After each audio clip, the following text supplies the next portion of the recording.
y él nos va a dar una serie de información o una cantidad de información de la cual nosotros vamos a tener que saber destacar cuál es la importante, ¿sí? Tenemos que saber consultar, tenemos que saber preguntar y recabar los datos y la documentación y la información relevante. ¿Para qué? Para luego poder ser dada esta por nosotros y verificar si es posible iniciar algún reclamo o no. ¿Bien? Respecto de los datos relevantes a recabar, por ejemplo, el caso en que sea nuestro cliente el empleado, fácilmente tenemos que preguntarle o anotar sus datos personales, ¿sí? Que estos datos personales van a servir después tanto para confeccionar la carta poder, tanto para completar el telegrama laboral que vayamos a mandar, para completar los datos de la demanda, ¿sí? Datos de su empleador, como nombre, apellido, domicilio, DNI, si lo tenemos, y los datos de su empleo, lugar donde trabaja, la fecha de ingreso, su categoría, las tareas desarrolladas, la jornada realizada, el horario de entrada y horario de salida, y la remuneración efectivamente percibida. Y un tercer elemento, que sí es muy importante, es que nos dé los datos de su registración. Me refiero a que él nos informe a que si está registrado, si no está registrado, si tiene alguna documentación para darnos respecto de su registro, por ejemplo, algún recibo de sueldo, si tiene el alta en AFIP, para que nosotros podamos corroborar, de acuerdo a los dichos, y confrontar si existe alguna deficiente registración, ya sea en lo que es su fecha de ingreso, porque sea distinta a la que él nos manifiesta, a la categoría o a la jornada o a la remuneración que él efectivamente percibe.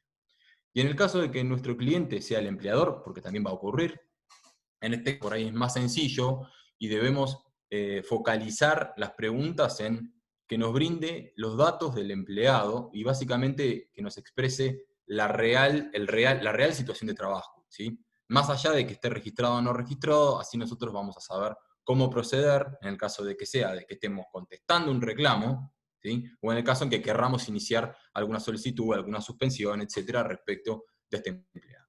Y básicamente lo que tenemos que consultarle también es cuál es el conflicto que motiva su consulta, ¿sí? Si lo que quiere, por ejemplo, el empleador, si lo que quiere es sancionar, si quiere despedir con causa, etcétera. Bien. Honestidad profesional.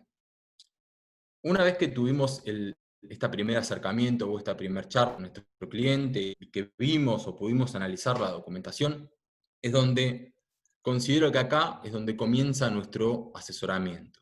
Y un buen asesoramiento profesional, en este caso, debe radicar en brindarle en brindarle las posibles alternativas a adoptar, porque no siempre es una sola, que existen varias, ¿sí?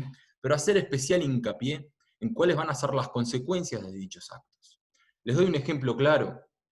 Por ejemplo, cuando estamos atendiendo a un trabajador, ¿sí? Viene, nos consulta en la oficina, por algún conflicto laboral, por una deficiente registración o por algún problema que tuvo con su empleador, automáticamente los abogados lo que hacemos es tratamos de encontrarle la falla a ese contrato de trabajo. ¿Para qué? Para de esa manera generar un distracto y hacerlo acreedor al empleado, ¿sí? De una indemnización de despido sin causa, ¿sí? Pero lo importante en este caso, que es a lo que refiero en honestidad profesional, es que lo importante es que debemos expresarle con claridad al empleado que nos viene a ver, que una vez que mande este telegrama, posiblemente se quede sin trabajo, y que ya no hay vuelta atrás una vez que lo envía, y que el cobro de su indemnización posiblemente se vea demorada en el tiempo, y que no sea de manera inmediata. Bueno, ya nos adentramos en lo que es el intercambio telegráfico. Ya tuvimos la primera consulta, ya lo asesoramos, ya le brindamos todas las posibilidades, y en este caso ya nuestro cliente ya optó por una posibilidad, ¿sí? Por una alternativa. Bueno, ¿qué es el intercambio gráfico? Como ustedes lo saben, es el medio de comunicación fehaciente que se realiza entre el empleador y el empleado. Si bien existen diversos medios que pueden emplearse, tengan en cuenta este principio que se aplica en esta situación como en todo el proceso, que es quien elige el medio por el cual comunica va a responder por su eficacia. Entonces, traído esto, ¿por qué es conveniente el uso del telegrama ley 23789 para el empleo? La ley es la que regula este servicio de telegramas y establece en principio la gratuidad para el trabajador. Bien, entonces este es uno de los beneficios que tiene el uso del telegrama para el trabajador. Y en segundo término, es que la doctrina le atribuye el carácter de instrumento público. Sin embargo, en el proceso, cuando uno presente un telegrama laboral y sea desconocido por el demandado, puede ser reconocido, pero en el caso que sea desconocido, no hace plena fe. Lo que debe hacer a través de la prueba informativa, remitir al correo oficial para que se expida sobre la autenticidad, sobre la remisión y sobre su recepción. ¿Bien? Por último, ¿de dónde surge la necesidad de hacer un uso de un intercambio telegráfico o de realizar una comunicación fehaciente? Surge de principios que están en la ley de contrato de trabajo, que es el principio de buena fe, el principio de la conservación del contrato y el derecho de defensa. Pero también existen algunas normas, tanto la Ley Nacional de Empleo como la Ley de Contrato de Trabajo, en las cuales prevén expresamente que para que el trabajador pueda ser acreedor de una determinada indemnización o para que el empleador pueda hacer efectivo algún apercibimiento, primariamente debe haber una comunicación, ¿sí? O una intimación fehaciente. Entonces, acá es donde les voy a hacer la primera pregunta a cualquiera de ustedes que quiera captar, es una pregunta sencilla, estando ya en lo que prevé el artículo 8 de la Ley Nacional de Empleo. La pregunta que les hago es si el empleado no registrado es acreedor de manera automática de la indemnización que prevé el artículo 8. ¿Alguno de ustedes me la puede contestar?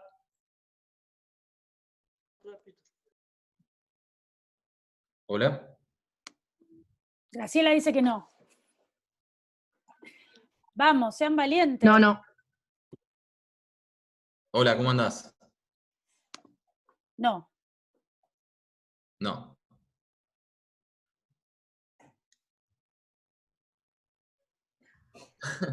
Vero, ¿la querés contestar vos? No, todo tuyo, vamos. Requiere de una intimación, digamos, una comunicación previa a la FIP, además de requerirle al empleador. Bien, ¿y eso de dónde surge? Intimación previa no me gustó, ¿eh? Intimación previa no me gustó a la FIP. No, comunicación a la FIP. Remitir el telegrama a la FIP dentro de las 24 horas. Ahí me gustó más. Exactamente, después de Bien, intimar al Creo que empleador. lo que la ley trata de poner es la posibilidad de que el empleador regularice la situación antes de que el empleador lo reclame directamente. O sea, siempre trata de sostener la relación laboral, no de quebrarla de una. Entonces, previo a todo, o sea, la intimación, el hecho de que no esté registrado, primero se le da la oportunidad al empleador de que lo registre. Luego, si esto no se cumple, recién ahí estaría confirmada la posibilidad de que él reclame la no registración. Y ya todo el tiempo. Bien. Correcto, sí. A lo que voy es que, por más de que sea un trabajador que no esté registrado, no es acreedor de manera automática, ¿sí? Indemnización, sino que hay que haber una comunicación previa, como indicaste vos, siempre en virtud del principio de buena fe, de continuidad del trabajo, se tiene que hacer una intimación. Y esto además expresamente establecido por la Ley Nacional de Empleo, ¿sí? Que prevé que se debe haber una intimación previa, ¿sí? Para que el empleador forme si va a hacer uso del término que prevé la ley para proceder a registrar, y después también prevé de que para hacernos acreedores debemos efectuar casi tiempo más a la FIP sobre esta intimación que hemos cursado recientemente. Bien. Perdón, Luciano, Una segunda pregunta que... ¿te puedo interrumpir un cachito? Sí, decime. A partir de los comentarios Sí, claro. que hicieron. Lo que la ley 24.013 marca son dos cuestiones. Primero, una relacionada con el empleador, que es otorgarle un plazo de gracia para que regularice la situación. Y otra relacionada con el trabajador, que es imponerle la obligación de la comunicación a la FIP, que no es ni previa ni simultánea, tienen un plazo de 24 horas para hacerlo, para hacerse acreedor a la indemnización. O sea, no alcanza solamente con que el empleador no registre. El empleado tiene que cumplir con la carga de comunicar a la FIP, ¿sí? Una responsabilidad que se le suma al empleador. Lo que quería aclararles es que no tiene que ser ni previa ni simultánea, tienen un plazo de 24 horas para hacer la comunicación a la FIP, y es la que en definitiva marca requisito para la procedencia de las indemnizaciones.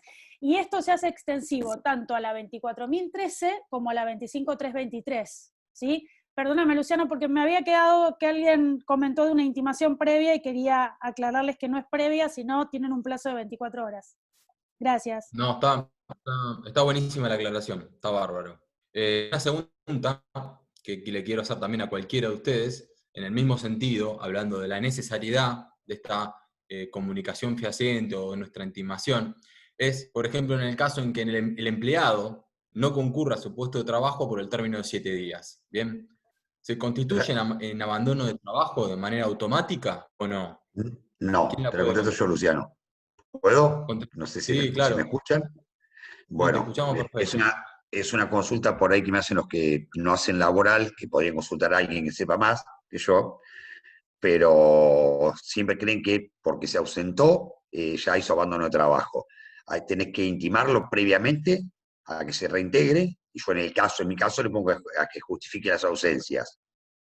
Y una cosa que tenemos que tomar en cuenta es el carácter recepticio de la carta. Que si estoy diciendo una burrada, Luciano, Vero, que son los que tienen el micrófono No, abierto. correcto. ¿Por qué? Porque a veces Correcto. mandamos la carta, intimamos por 48 horas y decimos, la mandé el 11, el 13 lo doy por despedido. No, cuidado. Entrá en la página del correo, fíjate qué día la recibió, y a partir de ahí contar en el plazo, si bien la ley no establece un plazo hasta donde yo sé, sí, plazo prudencial, y si no contesta ante el silencio y habiendo transcurrido un plazo prudencial, ahí da por extinguido el vínculo por abandono de trabajo. ¿Es así o dije una burrada? No dijiste una burrada, No, pero perfecto. tenemos un problema muy grande ahí. Primero ¿Qué porque pasó? la ley de contrato de trabajo prevé las 48 horas para la ida y vuelta de las comunicaciones telegráficas, ¿sí? Es por eso La lo ley que... de contrato de trabajo. Ahora, la jurisprudencia dice que en virtud del principio de buena fe, y ahí tomo tus palabras, tiene que haber transcurrido un plazo prudencial, con lo cual es bastante subjetivo, ¿sí? Lo que siempre les recomendamos, y no sé si coincidís conmigo, Luciano, es que no se apuren, o al menos le anticipen al cliente, que no debe apurarse en la interrupción del vínculo laboral por este tipo de causales. Porque como hay que Sí, priorizar la buena totalmente. fe, esto de contar rápido, no solo no habiendo tomado conocimiento el trabajador del TSL, que puede ocurrir, de la carta documento en este caso, que puede ocurrir, sino que esas 48 horas, en muchos casos la jurisprudencia ha considerado que son demasiado breves para interrumpir un vínculo laboral, ¿sí? En eso traten de tener en cuenta y al menos, como dice el dicho, el que avisa no traiciona, avísenle a su cliente que quizás ese despido puede ser considerado intempestivo y sin causa por el tribunal, ¿sí? Sobre todo en el Departamento Judicial de Mar del Plata. Perdón, ¿puedo hacer un comentario? Sí, por supuesto. Sí, Martina. Buenas tardes. Sí, también quería agregar que a veces sucede en estas cuestiones del intercambio, que bueno, por alguna experiencia mínima que he tenido, que a veces se cruzan comunicaciones, porque a veces también el empleado contesta con alguna suerte de descargo de certificado médico, de asistencia médica, y en ese cruce, si uno se atiene nada más que a los estrictos 48 horas, como vos bien decís, Verónica, puede quedar invalidado esa configuración del abandono. Entonces, por ahí el plazo prudencial, como para tener certeza de que estamos cumpliendo con la ley y que no se nos venga en contra esa suerte de configurar el abandono, ¿verdad? No sé si estoy errada o no. No, exacto. En el intercambio epistolar, nosotros sabemos, y lo hemos charlado muchas veces en las reuniones del foro, que tanto de un lado como el otro están seguramente apurados en interrumpir el vínculo, pero a veces esa interrupción puede causar perjuicios en la resolución de una futura sentencia, ¿no? Tal cual. Gracias. Bien.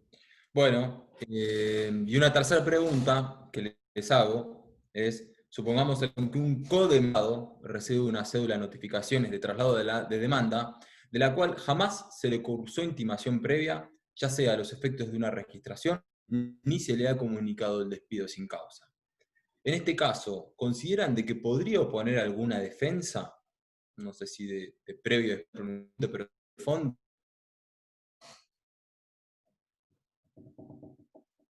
Se me entrecortó la pregunta, Luciano. Si hay alguien que la contesta, mejor. ¿Querés repetirlo, Se corta. Luciano? La repito. Sí, se la repito si no se escuchó. planteo el caso en que un codemandado, ¿sí?, recibe una cédula de notificaciones por cual le da o se le corre el traslado de la demanda, de la cual jamás se le cursó intimación previa a los efectos de la registración del vínculo de trabajo, ni tampoco se le comunicó el despido. ¿Qué defensa podría oponer?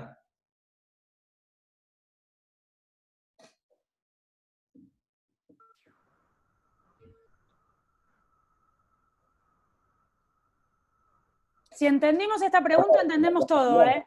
Algo fundamental en el derecho laboral está preguntando, a ver. Igual no tienen ¿Falta de por qué legitimación saberlo. pasiva?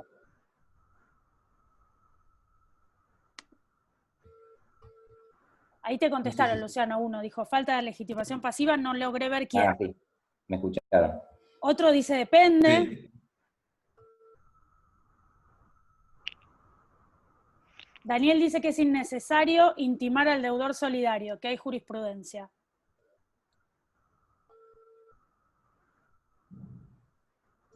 Sí, pero por ahí no es solidario, sino que por ahí se le está reclamando de la directa. Por ahí hay son dos codemandados, dos empleadores, y se le está intimando solamente a uno y no al otro, qué sé yo. Yo creo de que sí es necesario cursar comunicación previa, porque hace a lo que dijimos al principio, hace el derecho de defensa. Igual, Porque chicos, si yo perdóname, fuese el demandado... Sí. Luciano, más allá del derecho de defensa, lo indica expresamente la ley de contrato de trabajo. Los telegramas laborales son los que marcan el reclamo judicial, ¿sí?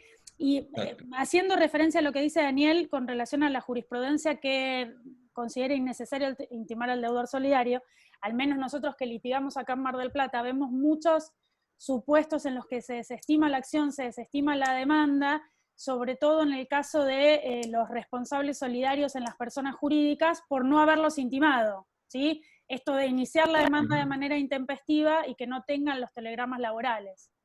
Nosotros somos unos defensores, igual de todas formas, de los telegramas. ¿Puedo decir algo, chicos? Sí. No, el tema es cuando te llega la demanda y no fuiste intimado, ¿sí? Si sos solidario, primero, porque a mí me suele pasar mucho que le llega la intimación a la empresa y después le llega a los socios, ¿sí? Y por ahí alguno de los socios no fue intimado por telegrama. Otro cuando está en negro y te llega la demanda y te dice, vos sos solidario y nunca me mandaste la carta de documento. Ahí lo que hago es, depende de la situación, es plantear argumentos distintos, ¿no es cierto? Por ahí estoy diciendo una gansada, pero es la realidad, porque depende de la situación en la que está, como decía, son defensores de la intimación, y es cierto, porque mal hecha la intimación, te va a la suerte del juicio, pero eso, o gran parte de la suerte del juicio, pero depende de la situación, del tipo de intimación, o sea, al de la reacción que voy a tener en la contestación de la demanda. Cuando me llega la demanda, sin intimación previa estoy hablando. No sé si me alcancé a explicar porque ya compliqué mucho. Si no, la dejamos acá nomás. Sí, comparto lo que estás diciendo, Sergio, plenamente. Y comparto también lo que dijo Vero con anterioridad. Creo que forma parte de un requisito ese como para poder accionar. El hecho de, además del debido proceso, el derecho de defensa, considero que puede existir posiblemente alguna excepción de falta de acción, como alguno comentó por ahí.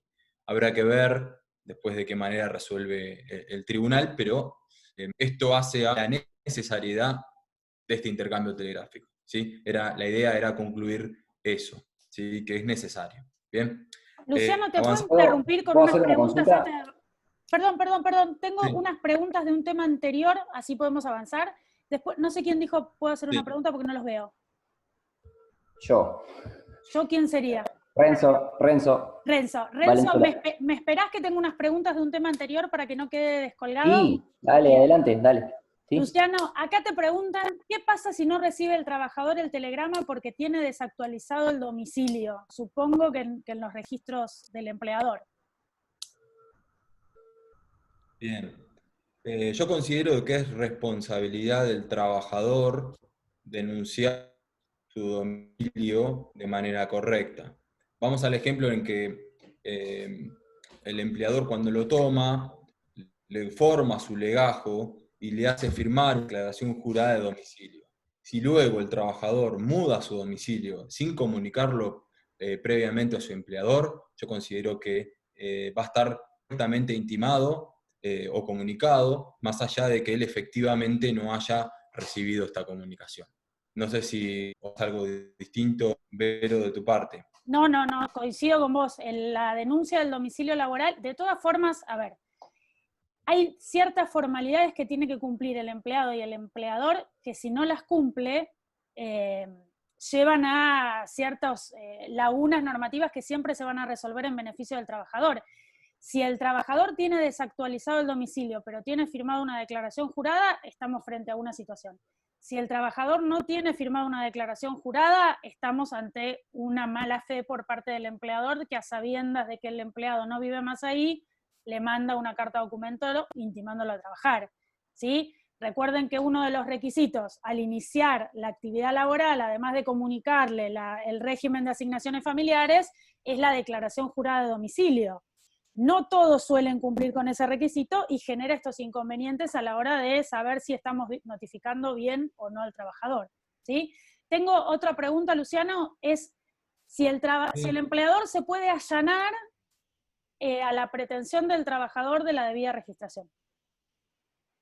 Sí, claramente que puede, porque si está correctamente intimado, lo más probable es que te requieran que en el término de 48 el empleador manifiestes si vas a proceder a la correcta registración del vínculo de acuerdo al antecedente que te están indicando respecto de la fecha de ingreso, respecto a categoría y demás en ese telegrama. Entonces vos lo que podés hacer es, dentro de ese término de 30 días, es proceder al registro del vínculo de trabajo conforme esos parámetros y extender con posterioridad toda la documentación laboral que te requiere el trabajador respecto de este acto de registración. Pero sí, considero que se puede allanar, no sé si la palabra es allanar, pero es cumplir con la intimación del trabajador.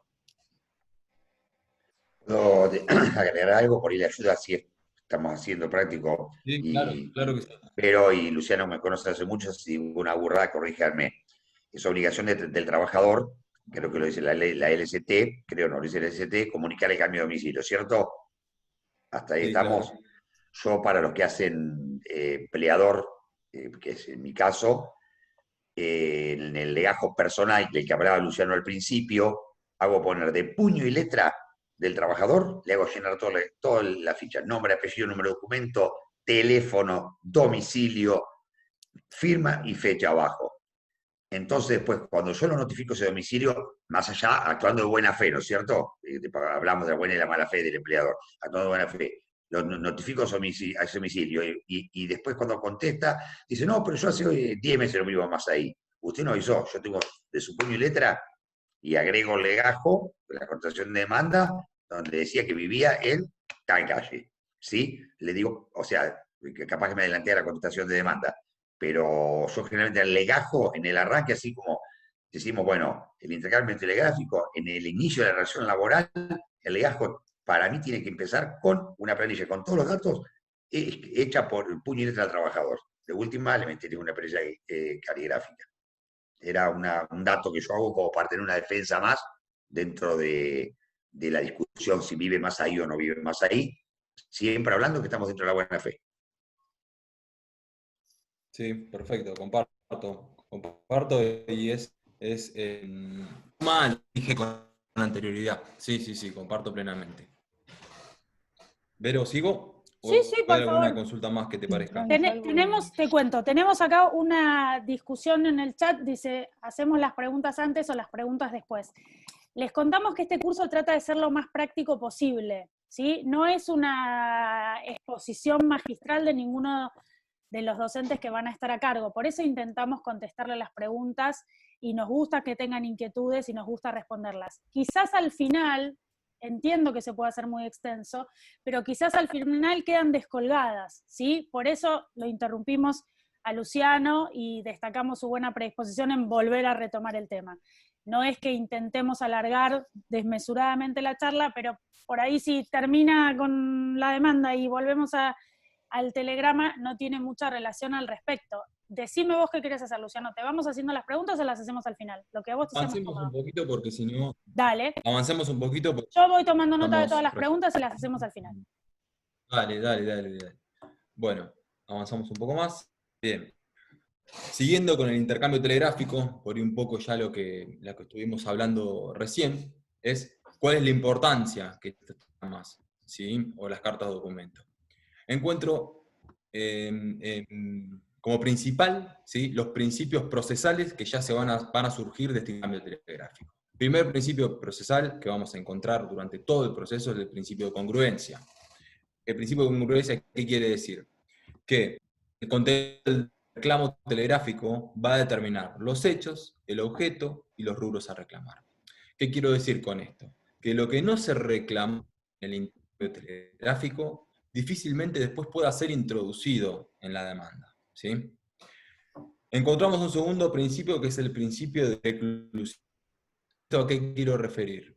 Es que una vez que está concluido este intercambio telegráfico, o cuando el mismo ya fue cerrado por las partes, no se podría reabrir el mismo por las mismas cuestiones ya debatidas, ¿sí? Por ejemplo, ahí lo incorporé, una vez que el trabajador se considera despedido, puede volver a... ¿sí? O que lo considera en abandono de tareas, no puedo volver atrás y arrepentirme e intimarlo por otra cuestión. Entonces, la conclusión de este principio de conclusión, como recién lo estuvimos mencionado, es que debemos hacer todo a su debido momento. No hay que apresurarse en la ruptura del vínculo de trabajo, ¿sí? No hay que apresurarse a cerrar el intercambio telegráfico, sino que hay que hacerlo después de verificar de que no tenemos más nada por reclamar, conforme los plazos legales. Por ejemplo, en la intimación del artículo de contrabajo. Ustedes saben de que por el artículo 80 se nos tienen que entregar una serie al trabajador, se le tienen que entregar una serie de certificados de servicio y certificados de trabajo. Bueno, hay que estar bien atento a la oportunidad de su reclamo, ¿sí? Y tampoco hay que apresurarse al iniciar la demanda, porque puede que todavía no contengamos toda la información o que no estén vencidos todos los plazos que tengan que cumplirse a los fines de que quede expedita la acción. Y por último destaco la línea de los propios actos. ¿Esto qué quiere decir? Que no puede haber contradicciones entre lo que se dijo en el intercambio con lo que luego, con posterioridad, se incorpora en el escrito de demanda, ¿sí? Un ejemplo de invariabilidad de la causa de despido está en el artículo 243, ejemplo claro de la doctrina de los propios actos. No puedo despedirte por una causal y después en el inciso posterior indicar que se refiere a otro motivo, ¿sí? Por el cual se determinó el despido. ¿Ok? Seguimos. La importancia del contenido de los telegramas, o la importancia del telegrama, ya dijimos que son los principios procesales. Segundo elemento, que supone la prisión, ¿sí? ¿De dónde surge el plazo? Del artículo 2541 del Código Civil, Código Civil de la Nación, que establece que se procede mediante la interpretación fehaciente hecha por el titular del derecho a una suspensión del término de prescripción por el término de 6 meses. Ello, sumado al término que prevé el 256 de la Ley de Contrato de Trabajo o al 44 de la Ley de Riesgo de Trabajo, que habla de 2 años, en total estamos entrando con un periodo de 6 meses de suspensión más 2 años. Es decir, tenemos 6 meses más 2 años. Por último, ¿qué otra importancia surge de los telegramas? Es que nos da, ya hablando un poco de la práctica, es la brevedad. ¿Qué quiero decir con esto? Que si dijimos que van a ser plenamente aplicables la doctrina de los propios actos y la copia, obviamente vamos a poder prever de qué se va a tratar la demanda o de qué se va a tratar el próximo frente, ¿sí? Vamos a poder prever de antemano cuál va a ser la estrategia de la contraparte. ¿Por qué? Porque ya escuchamos qué era lo que tenía para decir en este intercambio. Con esto podemos ir adelantándonos en cuál será la prueba que debemos producir en la etapa procesal oportuna, ¿sí? Avanzamos un poco más.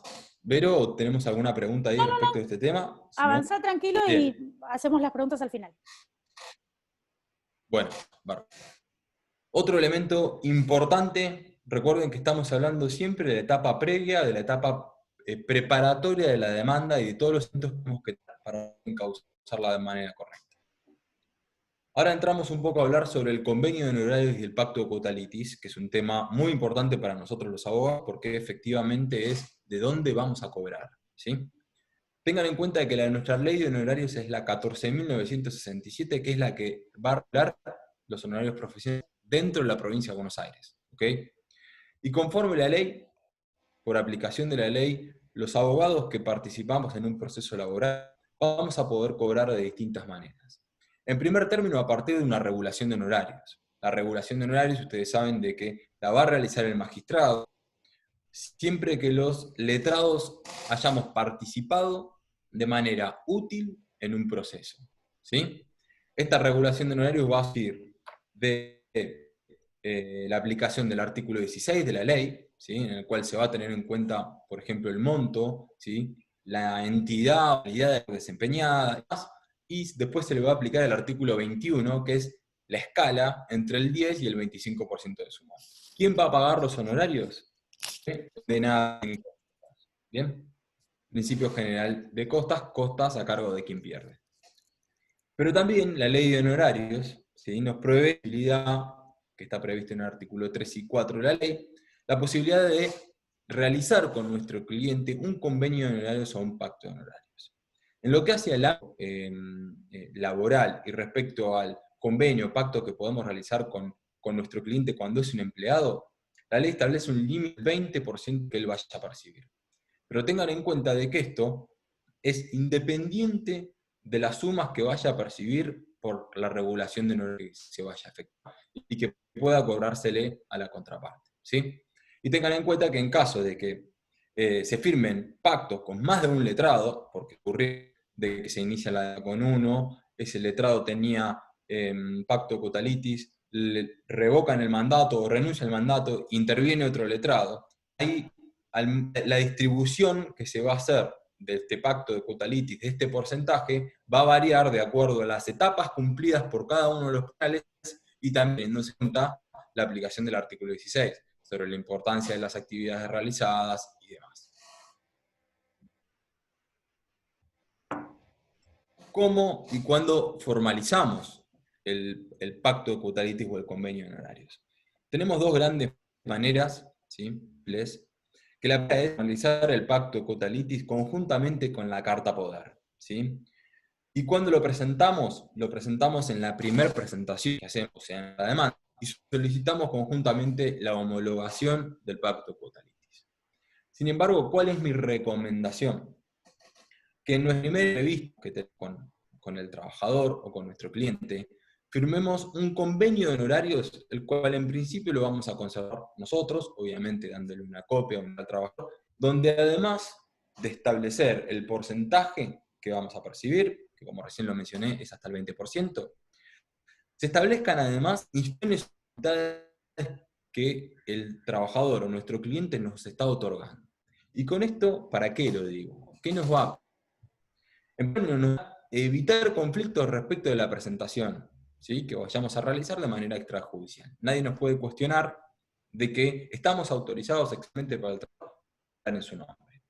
Y en segundo término, asegurarnos, ¿sí? Del cobro de honorarios por aquellos reclamos lleguen a judiciarse. Puede ser de que llegue a algún acuerdo, ¿sí?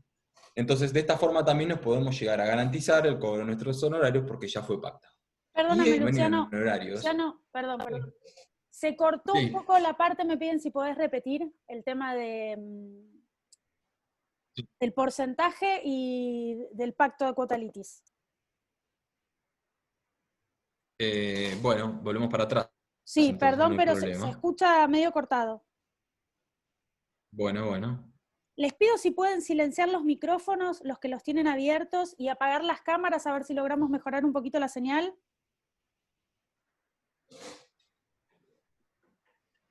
Bueno, en resumen, lo que estaba diciendo es que podemos hacer dos. Uno, a través de la regulación de honorarios, que se nos va a hacer en la etapa procesal oportuna, que esta regulación de honorarios se nos va a hacer por acción que realiza de manera dentro del expediente, ¿sí? Ahí les establecí cuáles son los artículos que se tienen en cuenta por el magistrado a los fines de regular nuestros honorarios. Y en segundo, nuestra ley también nos establece la facultad de poder realizar con nuestro cliente un convenio, un pacto de cuota litis, que en materia legal y en caso en que estamos representando a un trabajador, la ley establece un límite de hasta el 20% de lo que él perciba. Pero lo que yo es que esta percepción del 20% va a ser independiente del cobro de honorarios que podamos realizarle a la parte contraria en caso de esta resultada en costas. ¿Bien? Y lo último que les expliqué es en el caso en que intervengan varios letrados de manera sucesiva y que con todos ellos el trabajador haya firmado pacto de cuota litis, evidentemente se va a tener que distribuir. ¿Y cómo se va a distribuir? De acuerdo a las tareas realizadas por cada uno de los profesionales, de acuerdo a las etapas cumplidas por ellos. Avanzando, también lo que le comenté es cómo lo formalizamos. Se suele formalizar juntamente con la carta poder y se presenta, ¿sí?, en la primera presentación en la que hacemos en el expediente, en la cual el apoderado acredita la personería adjuntando esta carta poder y a su vez solicita la homologación de este convenio o este pacto. Además, la recomendación que yo les hacía es que no está de más hacerlo un convenio de honorarios firmado en la primera oportunidad en la que un contacto con nuestro cliente, en caso que sea el trabajador, en la cual vamos a establecer, además del porcentaje a percibir, las tareas o las facultades o las instrucciones que nos está cruzando nuestro cliente. ¿Esto para qué? Para evitar cualquier tipo de conflicto de representación y asegurarnos, en el puto caso que este reclamo no llegue a judicializarse, tengamos algún instrumento para poder cobrar el monto con nuestro cliente. ¿Bien? ¿Se escuchó bien ahí, Vero? Yo escuché bien, no sé el resto. Algunos tienen problemas de audio, pero me parece que son de base. Lo que te pido, Luciano, es antes de pasar a otro tema de convenio, me avises de convenio, porque hay muchas preguntas que me parece que son interesantes y las hacemos por tema, ¿te parece? Dale, perfecto. Iba a empezar por el tema de la carta poder, pero dale, abarquemos las preguntas así no se acumulan. Por tema, sí, para que no se pierdan. Me parece, Dale. por lo que veo en el chat, que hay muchas dudas con relación al tema de honorarios, así que es interesante, y el pacto de cuota litis, por ahí para los que no litigan mucho en el fuero, están un poco perdidos con relación al tema, y me parece que está bueno que saquemos las preguntas ahora. Diana dice... Bárbaro, sí. Genial. Diana te pregunta, dice, por un lado está lo que regula el juez y por otro lado lo que pactamos con el cliente. ¿Es así? ¿Entendió bien, Diana? Sí, entendiste bien, Diana. Estamos hablando siempre en el caso que estamos representando a un trabajador. Como expliqué, dos independientes. El primero es la regulación de honorarios, que la vamos a poder cobrar si quien carga, ¿sí?, es la parte contraria, a quien le vamos a dar el monto de honorarios que establece. Pero independientemente de eso, nosotros hacemos un pacto de cuota.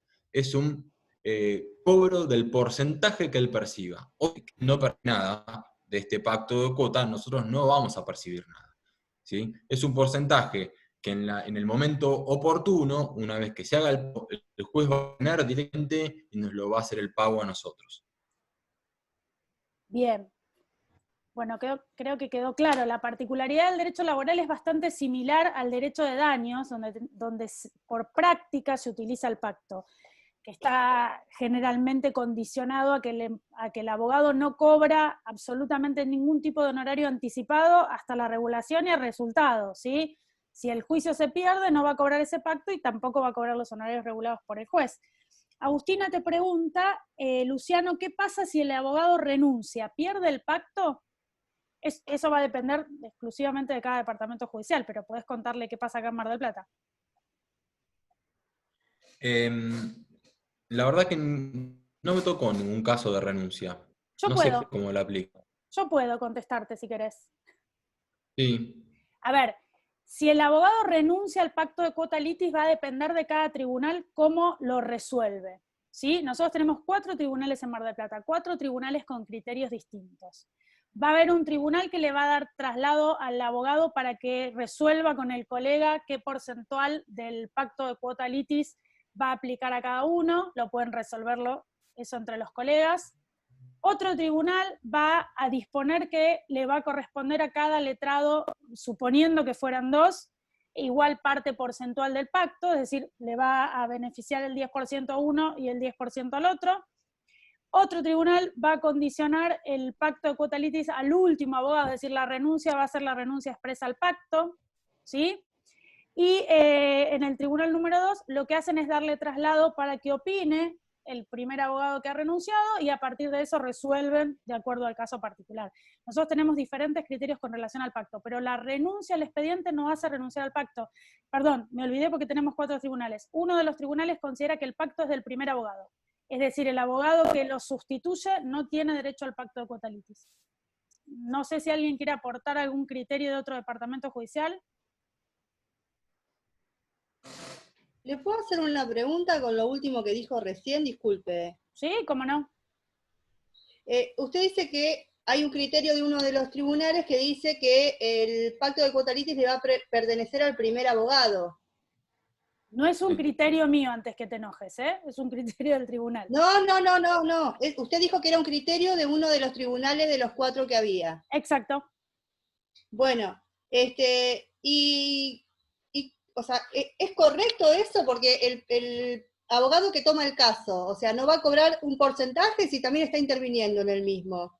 Es el que va a cerrar, por ejemplo, el trato. No se trata de si es correcto o no, es el criterio del tribunal, y como no hay nada regulado al respecto, y nosotros tenemos tribunales de instancia única, la verdad que tenemos muy poco margen de impugnación con relación al tema, ¿sí? Por eso les comento los 4 criterios, porque a la hora de aceptar un cliente tienen que saber que van a estar condicionados con relación al pacto de acuerdo a dónde esté tramitando ese expediente. Asentado el caso. Claro. Y no tiene, como según lo que dice usted, no tiene, digamos, derecho a reclamo. O sea, ese es el criterio del tribunal y no tiene derecho a reclamo con respecto a sus honorarios. No, sus honorarios van a estar regulados. No es lo mismo honorario que pacto de cuota litis, con respecto al pacto de cuota litis. Sí, con respecto al pacto de cuota litis. Exacto. El pacto de cuota litis es algo que resuelve el trabajador a la hora que contrata al profesional. Y está limitado al criterio del tribunal de cómo lo van a aplicar si hay sustitución. Y me adelanto a una pregunta para poder avanzar con otras, que es lo mismo en el caso de revocación de mandato que en el caso de renuncia, ¿sí? El tribunal no tiene criterio independiente de la valoración de la actividad profesional. Para eso tendrán que ir en todo caso al tribunal de disciplina si consideran que hay una demora inculpable al abogado, perdón. Bueno, sigo con las preguntas. Esta me parece que es bastante oportuna. Dice, generalmente se pone en la redacción de la carta poder el pacto de cuota litis. ¿Qué pasa si no pedimos la homologación? ¿Tiene validez igual? En realidad no, porque puede ser un convenio privado. El tema es que vos podés presentarlo en cualquier oportunidad, ¿sí? Para su homologación. Va a tener fuerza de ley una vez que está homologado, sin perjuicio de que entre vos y tu cliente tenga validez privada, pero no de que vos quieras exigir el pago porque tu cliente no te lo quiere dar, no vas a tener otra oportunidad más allá que presentarlo, homologar y después poder exigir el pago. Yo recomiendo presentarlo, homologar. Bien. ¿Se puede acompañar después de la carta poder, Luciano? Otra de las preguntas. Sí, se acompaña en el momento del proceso, no hay inconveniente en eso. Jorgelina pregunta algo que no sé bien a dónde querrá apuntar, quizás ella no pueda aclarar. Dice, si sos abogado del empleador, ¿te hacen lugar a las costas por su orden? No sé bien, a ver si vos... Sí, no sé bien si vos interpretás. Si Jorgelina nos quiere aclarar. Perdón, pero por ahí puedo ayudar. Vale. Sí, a ver, el caso de costas por su orden, yo cuando me ha pasado, si haces un acuerdo, estamos hablando de que hicimos un acuerdo, ¿sí? Porque el costas por su orden estamos al final del juicio. No vamos a iniciar un juicio con costas por su orden, ¿se entiende? Claro. ¿Sí? Me parece. Yo hice costas por su orden en el caso en el que era codemandado, me convenía salirme, entonces le acepté o el desistimiento o contra mí, o en la audiencia, cuando dice, bueno, va a pagar, no sé, X, y los honorarios del doctor Schemenhofer, que defendía a J, los paga J, ¿sí? En ese caso, pero después J por suerte en otro tipo de situaciones no lo he visto. Les hago una aclaración que el doctor Basso, yo sé fervientemente que no va a coincidir conmigo y me animaría a decir que no lo debe haber hecho nunca jamás, que es que el pacto de cuota litis se puede renunciar también, ¿sí? Tiene el abogado la libre disponibilidad de eso. Podría, en un acto de ética profesional, renunciar en favor del nuevo abogado del trabajador, o incluso, Luciano, no lo hiciste nunca, reconocémelo, o incluso podría renunciar para beneficiar algún tipo de acuerdo, para que el trabajador acceda a algún tipo de acuerdo conciliatorio. A ver, si el trabajador cobra 100, el 20% de sus 100 integran el pacto de cuota litis, es decir, el trabajador va a terminar cobrando 80 y el abogado 40, 20 de honorarios y 20 de pacto de cuota litis. Les hago este número redondo para que lo entiendan. Entonces, muchas veces en la práctica, ese pacto de cuota litis, a los fines de lograr un acuerdo, se puede renunciar, ¿sí? Inclusive, a veces les va a parecer hoy por ahí algo imposible, muchos incluso están en contra de esto, pero a veces para facilitar el acuerdo, se renuncia. Otra pregunta dice, ¿cuál es la diferencia entre el pacto de cuota litis y el acuerdo de honorarios que vos referenciaste al principio? No, hice referencia al pacto de cuota litis porque generalmente se presenta conjuntamente con la carta poder. El convenio de honorarios es el que hice referencia, que podemos formular de manera privada, de manera provisoria, y que después podemos llegar a presentarlo en el expediente.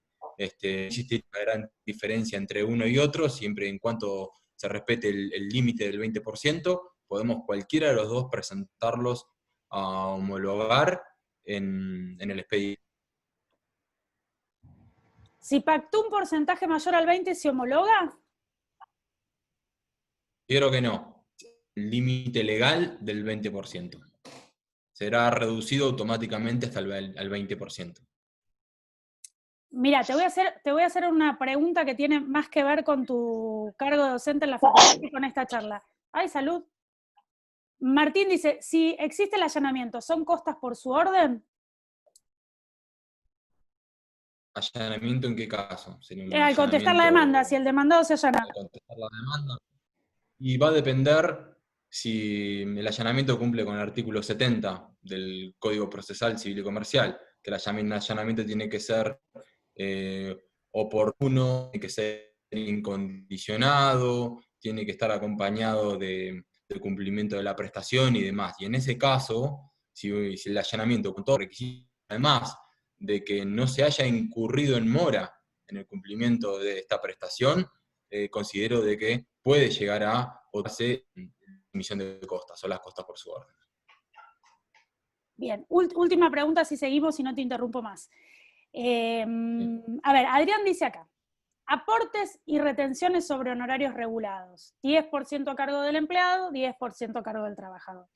Adrián dice si se le puede pedir en este caso es abogado de la empleadora, si el 10% a cargo de él se lo puede pedir al empleador, para no pagarlo nosotros.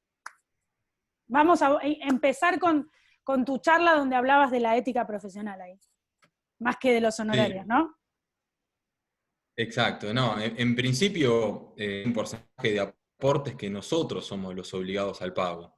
Y hay otro porcentaje de aportes que es nuestro cliente o la parte contraria la que deberá afrontarlos. Así marca la ley. Ahora, si vos tenés un convenio específico en privado con tu cliente, bueno, será una cuestión aparte. Pero en principio vos vas a ser obligado para la caja de previsión de hacer los aportes en tiempo y forma. Bien, te dejamos seguir, Luciano, así no te interrumpimos más. Bueno, perfecto, avanzamos un poquito más, entonces vuelvo a compartir la pantalla. Bien. Estamos en lo que es, terminamos con el tema de honorarios, convenio de honorarios, y entramos ahora en lo que es la carta poder. Ya mencionamos un poquito sobre qué era, pero bueno. ¿Qué sería la carta poder? Bueno, es el instrumento legal en el cual el trabajador a uno o varios letrados a los fines de su representación en un determinado proceso, ¿sí? Para que estos lo representen dentro del trámite del proceso. Está contenido en el artículo 23 Ley de Procedimiento Laboral. ¿Cómo se confecciona y cuándo se presenta? En la práctica, lo que hacemos, la confeccionamos nosotros, la carta poder en nuestra oficina, la imprimimos y se la entregamos al trabajador. El trabajador lo que hace es, concurre personalmente, o por lo menos esto ocurrió antes de la pandemia, concurría personalmente al Tribunal de Trabajo que se encuentre en turno, son 4 tribunales, se van dando el turno uno por mes o uno cada 2 meses, se certifica la firma del trabajador, es una posición. Bien. El contenido de esta carta poder, que después, si quieren, podemos uno, al igual que el acto de cuota litis o algún convenio honorario, después lo vamos a enviar como documentación conjuntamente con este Power, si es que lo quieren. El contenido es realmente los datos del poder dante, en este caso sería el trabajador, los datos de los apoderados o el apoderado, y los datos de los legitimados pasivos de esta acción y la extensión, ¿sí?, de las facultades específicas. ¿Por qué hago una mención específica en lo que hace a la importancia del contenido? Y esto es por lo siguiente, porque nosotros vamos a iniciar, en la carta poder a un poder.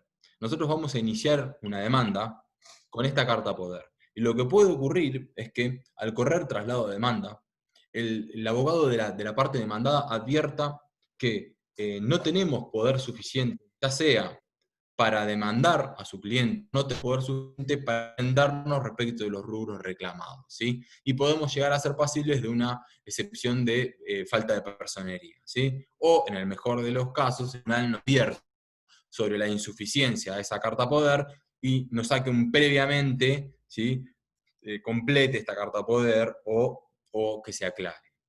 Bueno, con esto estaríamos terminando lo que es esta etapa de preparación o etapa previa. Repasando un poco, tuvimos la charla con nuestro cliente, optamos una estrategia, mantuvimos el intercambio telegráfico, nos hicimos del convenio, nos hicimos el pacto de cuota litis y ya tenemos la carta poder, ¿sí?, como el instrumento por el cual se nos faculta a nosotros como abogados para iniciar nuestra demanda.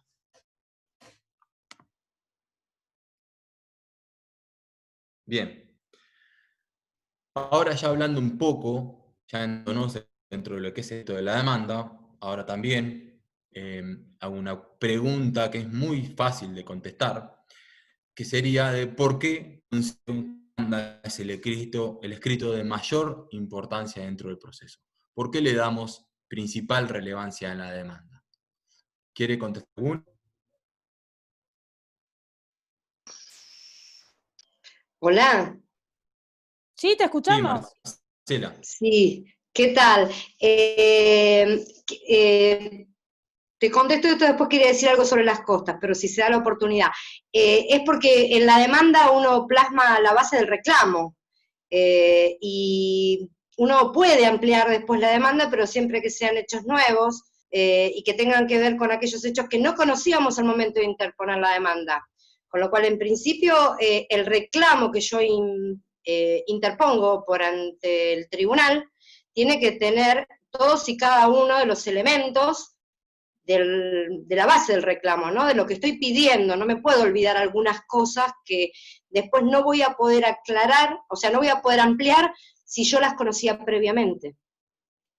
Perfecto, Marcela, a lo que vos dijiste únicamente le voy a agregar nuevamente el principio de congruencia, que como les dije con anterioridad, venimos del intercambio telegráfico. Lo que no dijimos en el intercambio telegráfico, pues no lo vamos a hacer en la demanda.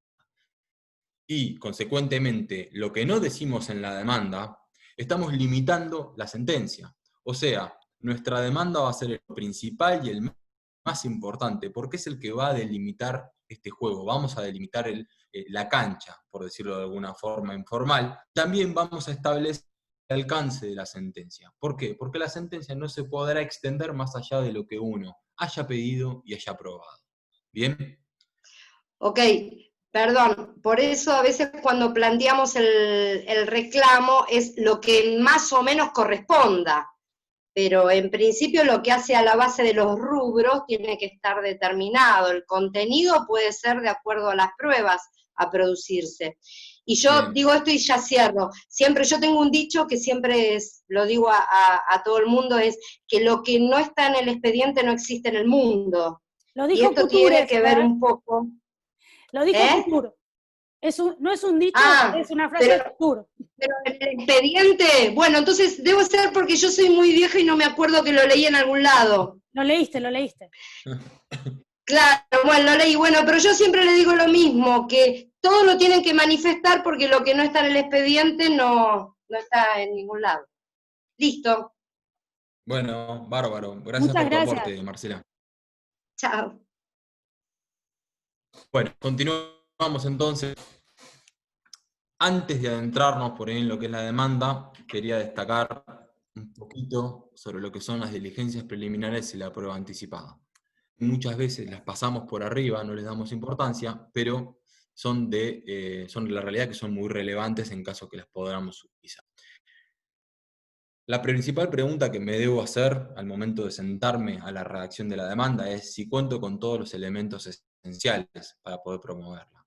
Cuento con claridad con el legitimado activo, con el legitimado pasivo, cuento con los domicilios, tengo claro cuál es el objeto de la demanda que voy a instaurar. ¿Existe algún medio de prueba que corra de que yo no pueda producirla en la etapa procesal oportuna? Bueno, en el caso de que consideremos de que no podemos o que nos falta algún elemento esencial o que existe algún elemento de prueba que corra peligro, es donde podemos acceder a las diligencias preliminares, artículo 323 y 326 del Código de Procedimientos.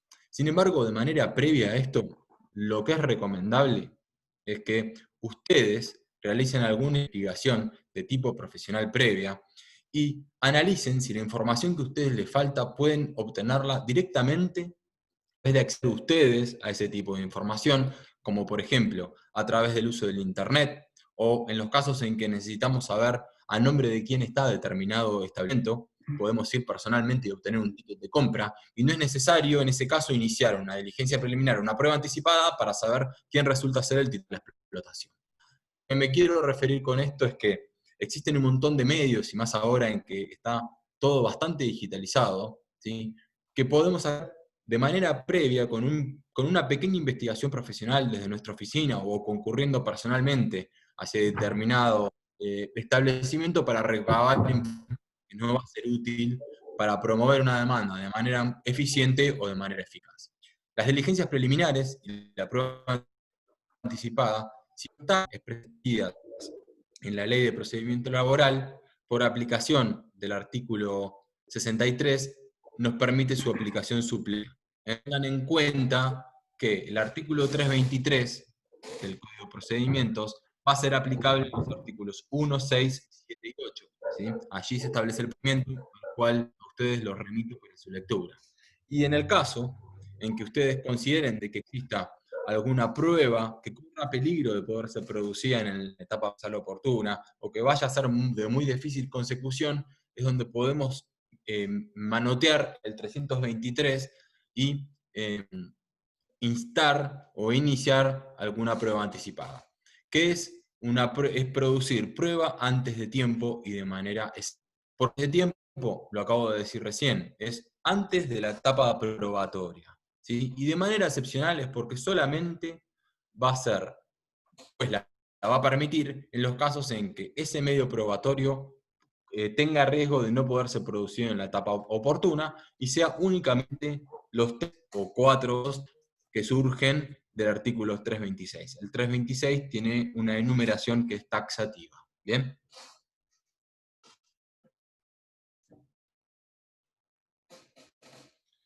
Bueno, ahora sí, ya adentrándonos en lo que es la redacción de la demanda, y siguiendo por ahí un poco el tiempo que venimos haciendo desde la primera charla con nuestro cliente hasta las diligencias preliminares y la prueba anticipada, lo que es recomendable al 100% es definir 3 o 4 elementos esenciales para poder ya sí abocarnos de lleno en la redacción.